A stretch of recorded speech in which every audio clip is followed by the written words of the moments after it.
कृष्ण माता जी, कुछ ऐसी बातें हैं जो आजकल डेली लाइफ में सहजियों की ज़्यादा ही एग्रेसिव नेचर की वजह से हम वाइब्रेशंस कम पाते हैं।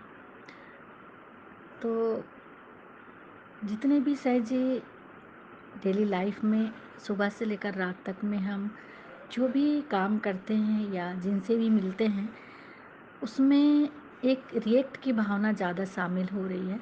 हम कुछ भी क्रिया होती है, कुछ भी काम कोई करता है या कुछ भी होता है हमारे साथ, तो हम तुरंत रिएक्ट करते हैं, यानी क्रिया के साथ तुरंत हमारी प्रतिक्रिया होने लगती है। आप कुछ भी होता है तो तुरंत मत जवाब दीजिए या तुरंत मत उस चीज़ पे रिएक्ट कीजिए। अगर हमें किसी को समझाना भी है तो हम थोड़ा रुक के शिव माता जी से प्रार्थना करके ध्यान अवस्था में उस चीज़ को बोलिए। फिर देखिए, वो रिएक्शंस नहीं कहलाएगा, वो हम परम चैतन्य के माध्यम से बोलते हैं। किसी से बात करनी है तो पहले बंधन ले लीजिए और चित्त को शिव माता जी के श्री चरणों में रख के ही हम बात करें, चाहे आप किसी से भी बात करें। बट रिएक्शंस को बिल्कुल भी ख़त्म कीजिए अपने दिनचर्या से, क्योंकि रिएक्शंस जैसे ही होता है हम परम चैतन्य से कट जाते हैं, यानी हम शिव माता जी से दूर हो जाते हैं। क्योंकि रिएक्शंस परमात्मा को बिल्कुल भी पसंद नहीं है, वो आज्ञा लेवल की बात है। इसीलिए हमें शिव माता जी से हमेशा निर्विचारिता के लिए प्रे करना चाहिए और सबको क्षमा, अपने को क्षमा, अपनी फैमिली को क्षमा, अपने पड़ोसियों को क्षमा, सबको क्षमा करते रहना चाहिए हमें। और शिव माता जी से भी हमें क्षमा मांगनी चाहिए।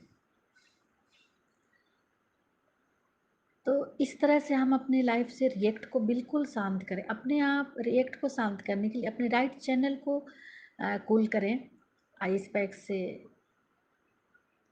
और अपने चित्त को हमेशा निर्विचार रख के, क्योंकि जितने भी हम क्लियरेंस करते हैं उस क्लियरेंस को एकमात्र निर्विचारिता ही बैलेंस देगी। अगर हम छोटे छोटे चीज़ों पे विचार करते हैं तो उस चीज़ पे हमें बैलेंसिंग नहीं मिलती है और हम पकड़ जाते हैं, विचार आते ही हम पकड़ जाते हैं। इसीलिए शिव माता जी से हमेशा हमें निर्विचारिता के लिए प्रे करनी चाहिए। और कुछ स्टेप हैं जो लिवर पे आइस पैक या लेफ्ट हैंड को राइट नाभि पे रख के श्री गणेश अर्थवशीष, शिव माता जी की बिंदी को कैंडल के फ्लेम से देखते हुए श्री गणेश अर्थवशीष, ये सब अगर हम डेली लाइफ में करते हैं तो हमें निर्विचारिता जल्दी मिलती है। जय श्री माता जी। 3 महामंत्र। ॐ त्वमेव साक्षात् श्री महालक्ष्मी महासरस्वती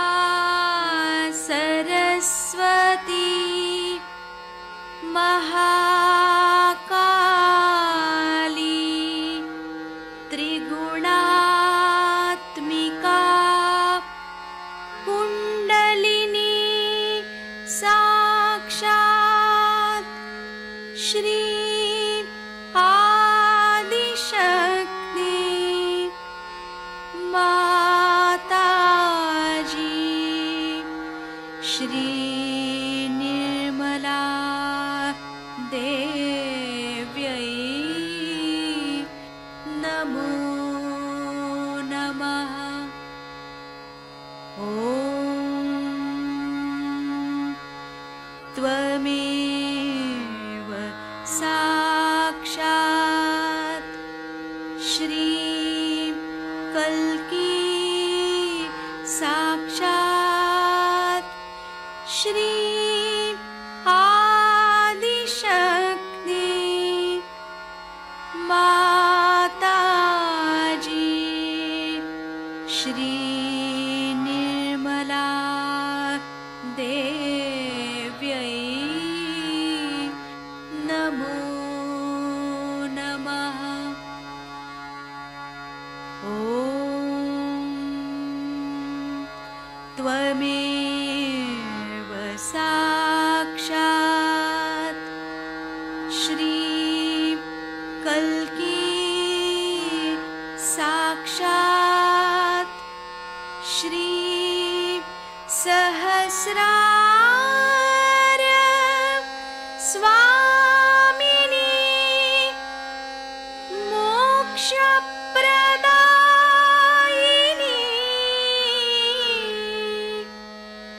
माताजी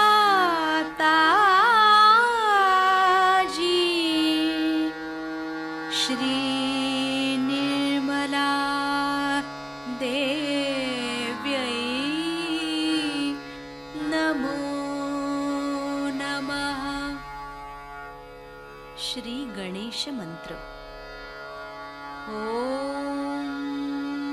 त्वमेव साक्षात् श्री गणेश साक्षात् श्री आदिशक्ति माताजी श्री निर्मला देव्यै नमो नमः।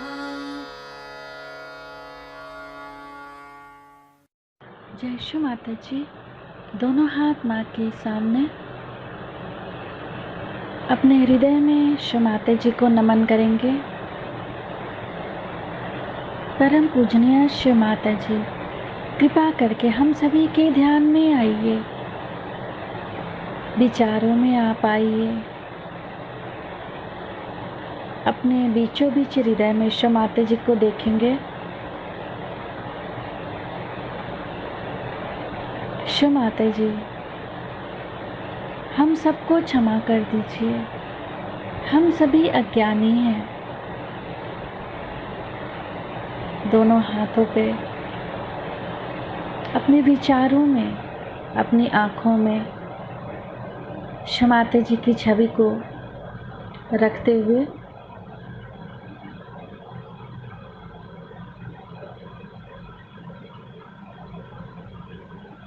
बाएं हाथ माँ के सामने, दाहिने हाथ को बाएं हृदय पे रख लेंगे। श्री माता जी, आपकी परम कृपा में मैं केवल एक शुद्ध आत्मा हूँ। पूरा चित्त बाएं हृदय पे। श्री माता जी, आपकी परम कृपा में मैं केवल एक शुद्ध आत्मा हूँ।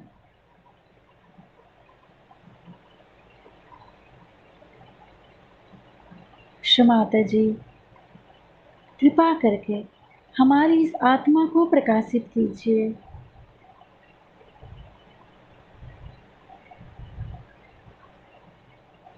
पूरे चित्त को बाएं हृदय पर रखते हुए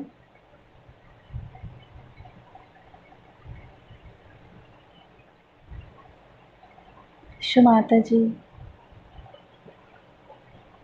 हमारी इस आत्मा में पूर्ण शांति दीजिए।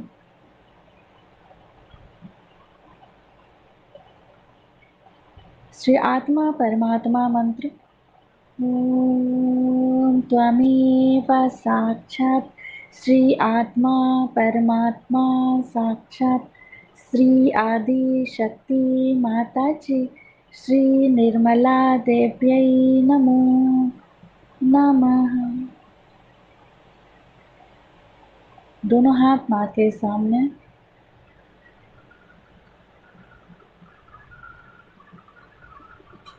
अपने संपूर्ण चित्त को तीनों मूलाधार पे, तीनों मूलाधार को देखेंगे केवल।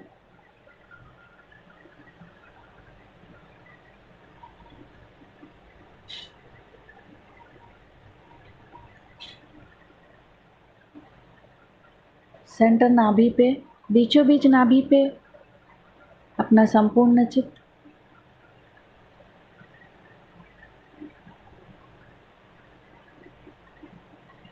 श्री माता जी, हमें पूर्ण रूप से संतुष्ट कर दीजिए।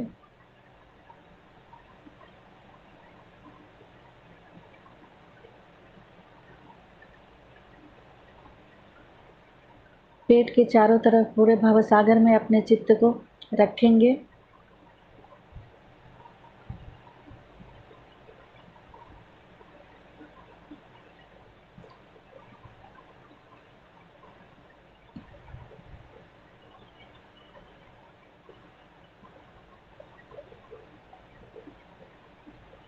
अपने संपूर्ण चित्त को दाएं हृदय पे। श्री माता जी, हमारे इस हृदय में श्री सीताराम जी की समस्त शक्तियों को जागृत कीजिए।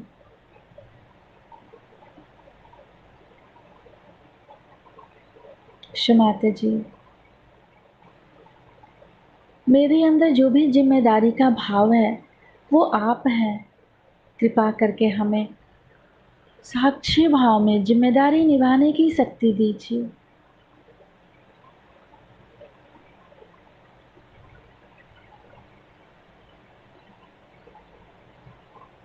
सेंटर विशुद्धि।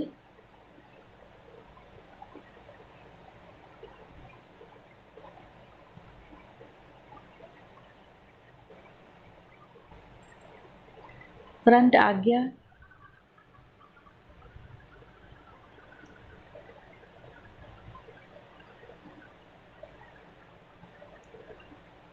सिर के तालू भाग पर चित्त को रखते हुए सिर के तालू भाग से दोनों हाथों को देखेंगे। श्री माता जी, कृपा करके हमें पूर्ण निर्विचारिता दीजिए।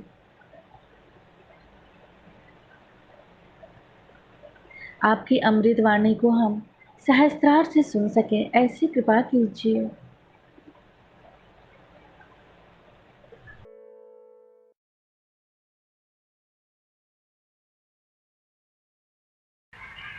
इस विशुद्धि चक्र की महिमा कितनी वर्णन करें सो कम है, क्योंकि इसी चक्र के बूते पर मैंने कहा आपकी गर्दन उठी। अब ये जो सर है ये किसी के आगे भी झुकाना बड़ी गलत बात है। सिर्फ एक परमात्मा और उसके बंदे के सिवा और किसी के आगे भी ये सर नहीं झुकाना चाहिए। लेकिन हमारा सर जो है हर जगह झुकता है। कल वोट मांगना है तो सबके पास जाएंगे, सर झुकाएंगे, सीधे हर जगह होते रहेंगे, गलत जगह। इतना ही नहीं, गलत गुरुओं के सामने हम लोगों ने अपने सर झुकाए, और जिन्होंने ये सर ऐसे झुका लिए उनके लिए बड़ा मुश्किल है पार। फिर मैं अगर कहती हूँ बेटे तुम्हारे गुरु गलत थे तो बहुत लोग नाराज हो जाते। नाराज होने की कोई बात नहीं, मेरा कोई लेना देना बना हूँ, मैं तो तुम्हारी भलाई की बात कर रही हूँ। अगर तुम्हारे गुरु ठीक है तो हमारे सर आपको को, अगर ठीक नहीं है तो हमारे लिए हम क्या, हमें तो कहना ही है जो सही बात है। एक माँ को कहना है, अपने बच्चों से पूरी बात बतानी ही पड़े, वो क्या छुपाएगी। फर्क इतना ही है कि कबीर वगैरह ने तो डंडे ले लेकर के बात की थी, मैं जरा प्यार से कर। माँ है ना, माँ को इसकी अकल ज्यादा होती कि कैस्ट्रॉयल भी देना हो तो चॉकलेट में देना पड़ता, और इसलिए काम बन रहा है और लोग इसको कर रहे हैं। जो गलत चीज है वो गलत चीज है, क्योंकि मनुष्य को अगर परमात्मा को पाना है और यही उसका लक्ष्य है और इसी से उसकी उत्क्रांति होने वाली है और यही उसके सारे जीवन का अर्थ है, तो बाकी सब चीज व्यर्थ और उसका कोई भी महत्व मनुष्य के जीवन के आगे नहीं। अपने जीवन का जब आप महात्म्य समझेंगे, जब आप समझेंगे कि आप उस महान सागर विराट के एक बड़े भारी अंश हैं, जब आप अपनी महत्ता और अपने गौरव को पहचानेंगे, जब आप अपनी इज्जत करेंगे, तब खुद कुंडलिनी उठ करके आपको सलाम करेगी और आपको आश्चर्य होगा कि एक क्षण में आप पार हो सकते। लेकिन आपने अपनी इज्जत नहीं की, आपने अपने को माना नहीं, आपने गलत जगह अपने को झुकाया हुआ है। एक परमात्मा और उसके परम तत्व के सिवा अपने को कहीं भी झुकाने की जरूरत नहीं। अब विशुद्धि चक्र के बाद हम आज्ञा चक्र की बात करेंगे। आज्ञा चक्र जो है ये बराबर ऑप्टिक थैलेमस के बीच में जहाँ पे क्रॉसिंग होता है, जहाँ ऑप्टिक नर्व्स क्रॉस करती हैं, उस बहुत ही सूक्ष्म, अति सूक्ष्म। इसी को लोग कहते हैं कि तीसरी आंख खुल गई। अब ये जो तीसरी आंख खुलते हैं, इनको ये नहीं पता कि एक भूत की आंख लिए बैठे हुए। इस आज्ञा चक्र के पास ईगो और सुपर ईगो जैसे दिखाया हुआ, दोनों भी उसी के साथ में घूमते।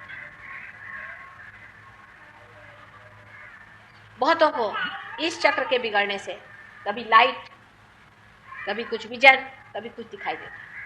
लोग सोचते हैं वाह वाह वाह हमारे ऊपर ग्रेस आ। ऐसे लोगों का जीवन कोई विशेष नहीं होता, जीवन अत्यंत घृणित गंदे तरीके से रहते हैं और कहते भाई हमको विजन हो रहा, हमने परमात्मा को देख लिया, हमने ये देख लिया, हमने वो देख लिया। आपसे मैंने पहले बताया था कि हमारे राइट साइड में सारी सुप्रा कॉन्शियस और कलेक्टिव सुप्रा कॉन्शियस एरिया है और हमारे लेफ्ट साइड में पूरी कलेक्टिव सब कॉन्शियस एरिया। तो इस चक्र के प्रभाव में अगर आप न रहें और इसे जरा भी हट जाए तो फौरन आपका चित्त इधर या उधर जा सकता। जैसे ही आप इस तरफ में चलेंगे वैसे ही आपको 5 एलिमेंट्स में से कोई सी भी चीज दिखाई देगी। अब आपको मालूम होगा LSD नाम का एक ड्रग है, LSD, ये विचित्र तरह का ड्रग है। ये आपको सबकॉन्शियस में नहीं ले जाता, ये सुप्रा कॉन्शियस में ले जाता है। और इस ड्रग को पीने से आपको इस तरह के कुछ करिश्मे दिखाई देने लगते हैं कि आश्चर्य में हो जाते हैं कि ये कौन सी दुनिया में आ। अब ये जो मूवमेंट है, इसकी ये हालत है कि लोग जब मेरे प्रोग्राम में आते हैं, अगर वो LSD लेने वाले, तो उनको मैं दिखाई नहीं देती, सनलाइट ही दिखाई देती, क्योंकि मेरा फ्यूचर जो है वो उनको दिखाई देता। किसी को तो सिर्फ हवा ही दिखाई देती, किसी को सिर्फ सूरज ही दिखाई देते, मैं दिखाई नहीं। यहाँ तक कि ट्रेन में चलते वक्त मैं देखती हूँ, क्योंकि वहाँ बहुत लोग LSD लेते हैं, सडनली कोई आदमी एकदम खड़ा हो जाता है, मुझे देख के रह जाता, अभी भूत हो। जो सबकॉन्शियस में होंगे वो पहले लाइन हमारे देखते कि ये फलानी थी, ये दिमाग की थी, ये थी। दोनों ही चीज गलत। जो आज है, प्रेजेंट है, वही महत्वपूर्ण, इसी को देखना चाहिए। अगर आप और कोई चीज देखते हैं तो ये गलत है, आप बाहर हैं, आप बीच में नहीं। जब आप बाहर होते हैं तभी ये देखते हैं, जब आप अंदर होते हैं तब कुछ भी नहीं देखते। लेकिन ये आप देखते जो है बाहर, या आपको कोई बाहर ले जाता है, आप नहीं जाते। इसलिए संभल के रहना चाहिए। इसको ग्रेस नहीं कहना चाहिए, इसको किसी तरह से डिवाइन चीज नहीं कहनी चाहिए, पर यह मूवमेंट है अपने ही चित्त का अति पे जाने से ये होता है। बहुत से लोग हैं, उनके हाथ में से कुंकू निकलता है, किसी के हाथ में से रुपया निकलता है, किसी के एकदम से घर में गणेश जी आ जाते हैं। एक लंदन, इसमें बम्बई में एक साहब है, नाम मुझे याद नहीं आ रहा, उनके यहाँ मूर्तियां आ जाती हैं और उसमें हीरे भी लगे। तो मुझसे कहले क्या करें, मैंने इसको विसर्जित करो। कहले क्यों? मैंने कहा ये सारी मूर्तियां कोई लोगों के अतृप्त लोगों की हैं, जिन्होंने इनको पूजा और उनको कुछ नहीं मिला। अब सोच रहे हैं कि ये मूर्तियां निगलेक्टेड हैं फैमिलीज में, तो वही ला के डालते हैं। ये तो काम सारा, जिसे कहना चाहिए ना, भानुमति का पिटारा है। ये चीज उठा के अगर हम यहाँ रख दें और आपने हमारा हाथ नहीं देखा तो आप सोचते हैं कि वाह वाह वाह ये भगवान ने काम किया। क्या भगवान को और कोई काम नहीं? क्या आपको हीरे जवाहरात और ये फालतू की चीजें बांटते रहे, ये पत्थर आपके पास सामने बिखेरते रहे और उनको कोई अकल नहीं है कि ऐसी रद्दी चीजें आपके सामने फेंकते रहे जिसका कोई भी मतलब परम से नहीं होता? या तो दूसरे तरह के लोग होते हैं कि जो कहते हैं सबकॉन्शियस से जिनका संबंध होता है कि वो क्या बदन में कहले भूत आता है, देवी आती है। अब वो आई हूँ शुरू हो गया, कहले में देवी आ गई। देवी के पास लोग गए, उनकी टीका लगाए और उनसे पूछते क्या घोड़े का नंबर बताइए। आप सोचिए कि देवी को और कोई धंधा है कि क्या वो घोड़े के नंबर बताएंगे आप? इस तरह से कितना अपमानित परम तत्व को संसार में किया। लोग तो बड़े बड़े ऐसे धतिंगों के पीछे घुमा कर। हमने देखा है वहाँ हमारे नागपुर के पास एक साहब हैं, उनका नाम है गुलाब बाबा। वो महाशय हमारे शिपिंग कॉरपोरेशन में एक पर्सन, उनके पिताजी बड़े शरीफ आदमी थे, वो कुछ काम धाम नहीं करते थे तो उनको पर्सन बना दिया। पर्सन बनाने के बाद में वो जब लौट के वहाँ से आए तो उन्होंने फिर से अपने धंधे शुरू कर दिए। इसी बीच उनके पिताजी की मृत्यु। उन्होंने जाके अपने माँ के जेवर बेचे, बीबी के जेवर बेचे, घर बेच दिया, सब बेच बाच करके गायब। उनकी अम्मा आई, हमसे कहने लगी कि माता जी बताइए वो क्या जीवित है? मैंने कहा जीवित तो खूब है, वो दुष्ट कहाँ मरने वाला है। तो कहने लगे फिर क्या करें, सब चला गया, अब हम कहाँ जाए। हमने कहा भाई देखो कुछ हो सकता है तो करें, तो जगह वगैरह बना ले तुम्हारे लिए। उसका 1 साल बाद आई, कहने लगे कि भाई उन्होंने बहुत सारा रुपया हमको भेज दिया और हमने घर वर फिर से वापस ले लिया है और हम अब आराम से हैं, लेकिन मुझे शंका होती कि लड़का है तो कहाँ है, क्योंकि इसको तो कमाने की अकल नहीं थी। तो मैंने कहा पता करो। उसके दूसरे साल जब हम यहाँ आए तो उन्होंने बताया कि माँ मैंने तो उसके सारे पैसे का तो भैया वापस ले ले, क्योंकि वो तो कुछ नथिंग करा। मैंने कहा क्यों? कल आजकल गुलाब बाबा बन के नागपुर के पास में। मैंने कहा अच्छा, उनके नाम है असल में छोटू निम्बाई। और आपको आश्चर्य होगा कि बिरला जी के घर की मोटरें भी उनके यहाँ जाती, यही छोटू निम्बाल करके। ऐसे बेवकूफ लोग दुनिया में हैं जिसकी कोई हद नहीं। और मैंने उनसे फिर खबर भेजी कि वो उसको बोला कि मैं आ रही हूँ नागपुर तुम्हारे गुलाब बाबा को। तो वो 1 महीना वहां से गायब रहे, पता नहीं कहाँ गायब रहे, कोई एक अक्षर भी इसमें झूठ नहीं। और जब लोगों ने जाके बताया कि वो माता जी निर्मला देवी भी आने वाली, 1 महीना वो नागपुर से गायब। और उनके बड़े बड़े लोग, सारे बड़े बड़े लोगों की मोटरें, गाड़ियां सब जा रहे हैं, फल जा रहे हैं, चांदी के बर्तन जा रहे हैं, ये जा रहे हैं, वो। ये सारे भूतों के प्रकार है, ये हिप्नोसिस है। ये हिप्नोसिस आप पे करके आपको खूब अच्छे से आपका माल टाल और आपकी बीवी बच्चे सबको ठिकाने लगा। ये चीज सब आज्ञा चक्र से हो सकता है। बहुत से लोग आज्ञा चक्र को घुमा देते। एक साहब और है, वो रक्त बीज का अवतरण है, रक्त बीज है साक्षात। वो आपके आज्ञा को घुमा देते। आज्ञा पे उंगली डाल दी, कहने लगे कि डिवाइन लाइट आ गई। आपने सोचा बस स्पार्क आ गया, क्या कहने। बाद में वो स्मगलिंग में पकड़े गए, दुनिया भर के धंधे, और आजकल उनके फोटो छप रहे, कोई यांकी बन के घूम रहे। ये रक्त बीज, क्योंकि उसके जितने भी शिष्य मेरे पास आए सबको ल्यूकेमिया की बीमारी, ये इसकी पहचान। आप सोचे कि चक्र को घुमा करके उसने अंदर में ऐसा डेविल डाल दिया कि आप ल्यूकेमिया के शिष्य, ल्यूकेमिया के वो हो। अब इसका चक्कर मैं आपसे बता नहीं सकती कि ये सब होने पर भी, उनके बारे में पेपर में छपने के बाद में भी सब दूर हो गया, तो भी उनके हजारों शिष्य आ जाए। क्या मनुष्य का दिमाग है मेरी समझ में। एक से एक महादुष्ट लोग, जिनके बारे में सब कुछ छापा गया, सब कुछ बताया गया, लेकिन तो भी लोग उन्हीं के पीछे में जाते। फिर ऐसे लोगों के लिए क्या कहना चाहिए। इस आज्ञा चक्र की पकड़ तभी हो जाती जब हम गलत आदमी के सामने अपना सर झुकाते। किसी को भी अपना आज्ञा चक्र आपको छूने नहीं देना चाहिए जब तक आपको कोई अनुभव ना आ जाए सामूहिक चेतना। ये सामूहिक चेतना जब आपके अंदर जागृत हो जाती है, जब आपके अंदर ये चेतना आ जाती है, तब आप महसूस कर सकते हैं, आप दूसरों को महसूस कर सकते हैं, उनके चक्र महसूस कर सकते हैं, अपने चक्र महसूस कर सकते हैं, और उनको आप ठीक कर सकते हैं। बैठिए, जाना है।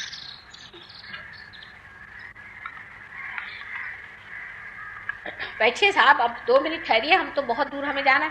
जरा ठहर जाइए, सबको डिस्टर्ब नहीं करिए। अभी ये क्या तरीका है, बैठिए ना।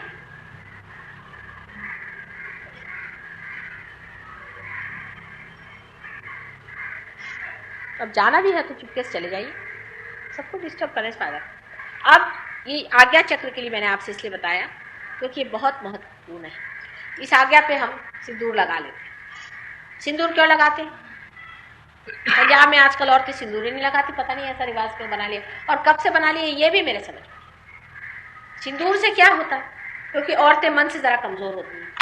सिंदूर लगाने से आपको मालूम है रेड लाइट जो होती है, इससे बहुत बचत हो जाती है। जो लोग कोई देखते हैं इस रेड लाइट को, जो कि इनको कि मैं कहती हूँ स्पिरिट्स वगैरह होते हैं, वो घबराते हैं, वो जानते हैं कि ये माँ का मार्ग है और ये चीज संरक्षित है।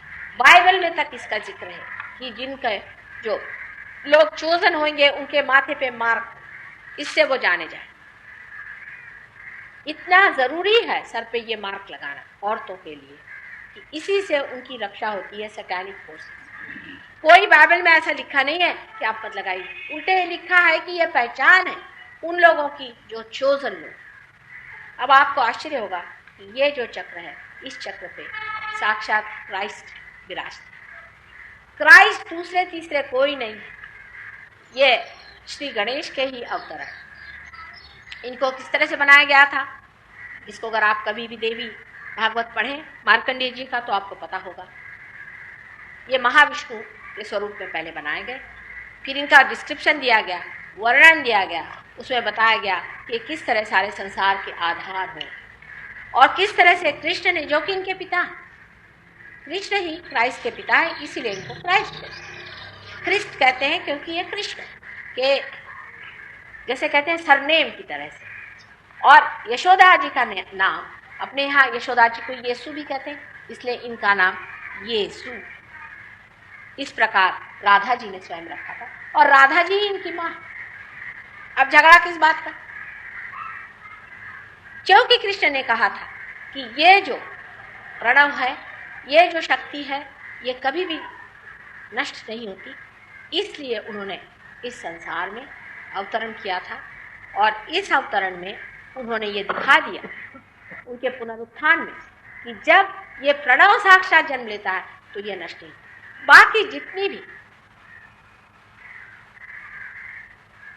बड़ी बड़ी हस्तियां अवतरण यहाँ आए हैं, उन्होंने शरीर धर्म धारण किया था सिवाय इनके, क्योंकि ये साक्षात प्रणव, गणेश साक्षात प्रणव, ओम खुद, जब वो अवतार लेंगे तो वो नष्ट नहीं हो सकते दिखाने के लिए। इसलिए इन्होंने संसार में जन्म लिया था और बड़ी थोड़ी समय के लिए इस संसार में रहकर वो इस संसार से चले। अब ये क्राइस्ट है या नहीं और ये प्रणव है या नहीं, ये श्री गणेश है या नहीं, इसकी पहचान क्या? क्योंकि हम कह रहे हैं इसलिए आप हमारा विश्वास न करें। जैसे आपकी कुंडलिनी जागृत हो जाए और आप देखेंगे जब आप दूसरे की कुंडलिनी जागृत करते हैं और अगर यहाँ आकर चक्र रुक जाए तो आप ईसा मसीह ने सिखाई हुई जो लॉर्ड्स प्रेयर है वो कहे, फौरन यही मंत्र यहाँ काम करेगा और कोई नहीं चलेगा। जिस प्रकार मैंने आपसे कहा कि सारे गुरु अपने नाभि चक्र के आसपास गुरु स्थान में बैठे हुए हैं, उनका नाम लिए बगैर ये कुंडलिनी नाभि स्थान से ऊपर उठ करके नहीं छेदती है। उसी प्रकार जब कुंडलिनी आके यहाँ रुक जाती, उन्हीं का नाम लेना। अब जो मैंने गांधी जी की बात कही थी उसका आपको सिलसिला बनेगा कि किस तरह से धीरे धीरे उन्होंने भी यही बात की। अब और दो यहाँ माथे पर बहुत बड़े अवतरण है, एक तो बुद्ध, दूसरे महावीर। अब ये एक विशेष तरह के अवतरण बनाए मनुष्य के गाइडेंस के लिए, एक बहुत ही विशेष तरह। ये दोनों भी लव और कुश, लव और कुश, इन्होंने जन्म संसार में बुद्ध और महावीर के नाम से किया।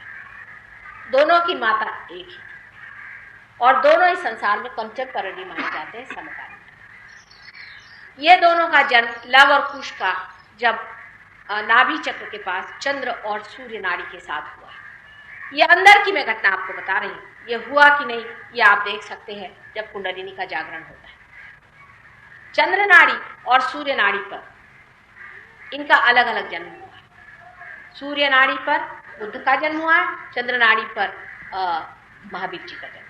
इसीलिए महावीर जी ने नर्क आदि के बारे में बहुत कुछ बताया और बुद्ध ने प्रकाश के बारे में बताया, इसे इनको लाइट ऑफ एशिया कहते हैं।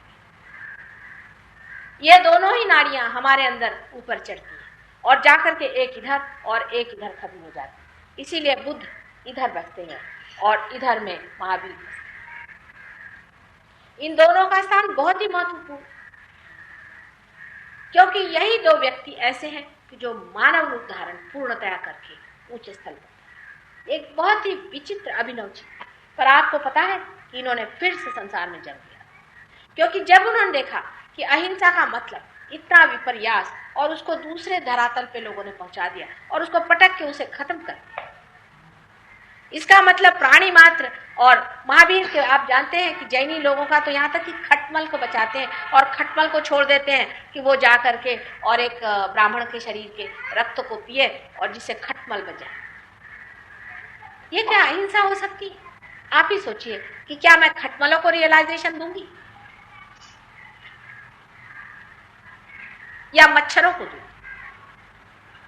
या चिकन को दूं? मनुष्य को देने का है ना। फिर एक मनुष्य को आप खटमलों से परेशान करते हैं और सोचते हैं कि इससे आपका धर्म हो रहा। इस तरह की विक्षिप्त और विकृत कल्पनाएं समाज में फैल गई। बुद्ध के लिए भी एक ज़ेन को छोड़ करके जो विदितामा थे उनकी बात छोड़ दीजिए, हालांकि उनको तो निकाल ही दिया हिंदुस्तान से।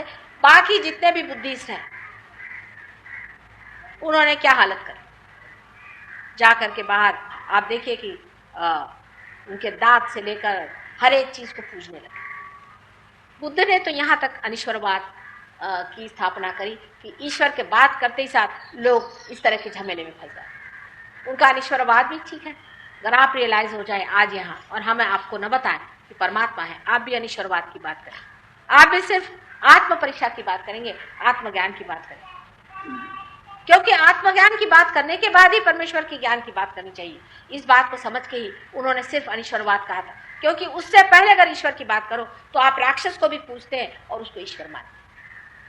You may worship a mammon and call it Ishwar, इसलिए उन्हें अनिश्वरवाद की बात पहले करी कि मनुष्य जिस लेवल पे है, बड़ी यथार्थ है सारी चीज, बड़ी यथार्थ में कि उन्होंने अनिश्वरवाद इसलिए कहा कि जब भी मनुष्य आत्मा की परीक्षा के बगैर, आत्मा को जाने बगैर किसी भी ऐसी चीज को पूछता है तो वो जरूरी है कि गलत रास्ते पे जाकर और गलत चीज को। उसके अनिश्वरवाद में बड़ी ठोस, बहुत ही ठोस एक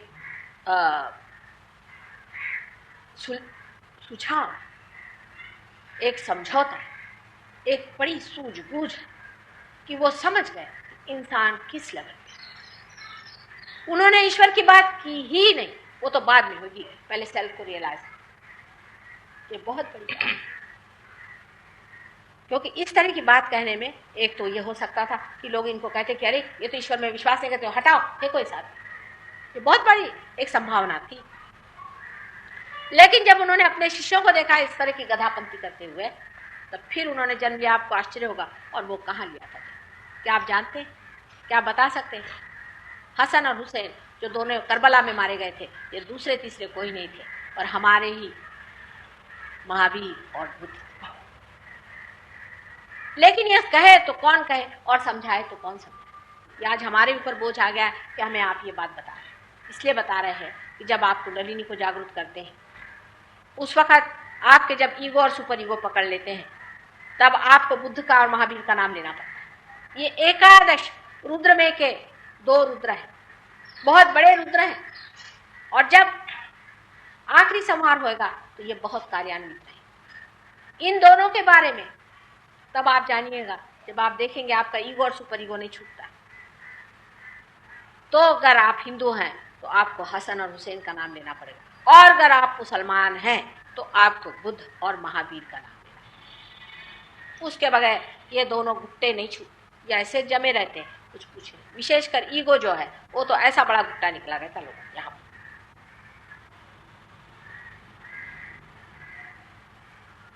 अब ये जो 2 नाड़ियां हैं, इसके ऊपर में जो चीज घूमती है, जिसे हम प्री कॉन्शियस माइंड कहते हैं, इसके चलाने वाले श्री हनुमान जी।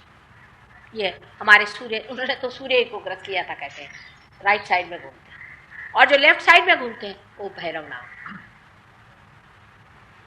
यही बाइबल में इनको सेंट गैब्रियल और सेंट माइकल कहा जाता है।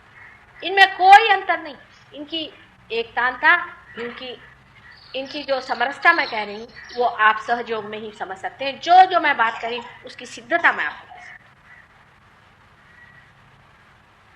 इसके बाद अब सहस्त्रार की बात आई। सहस्त्रार ये 1000 पंखुड़ियां का बना हुआ, अपने सर में लिम्बिक एरिया का चारों तरफ। अब डॉक्टरों का झगड़ा क्या कि 992 नाड़ियां वो है, नर्व्स। अब इन्होंने अगर 8 गिनी नहीं, उसके लिए कोई झगड़ा कर नहीं पाता। जब ये नाड़ियां जागरूक हो जाती हैं तो जिस तरह से एक बाती जल उठती है तो उसमें किस तरह की फ्लेम दिखाई देती है, इसी प्रकार ये बहुत ही शार्प जलने वाली ज्योतियां दिखाई देती, अनेक विविध रंगों से बनी हुई, अत्यंत सुंदर से लपकती हुई दिखाई देती। और ये लपकती हुई ज्योतियों के अंदर में आपको पीत वर्ण का बीच में ऐसा गाभा दिखाई देता है, जो कि हमारे लिम्बिक एरिया का गाभा है।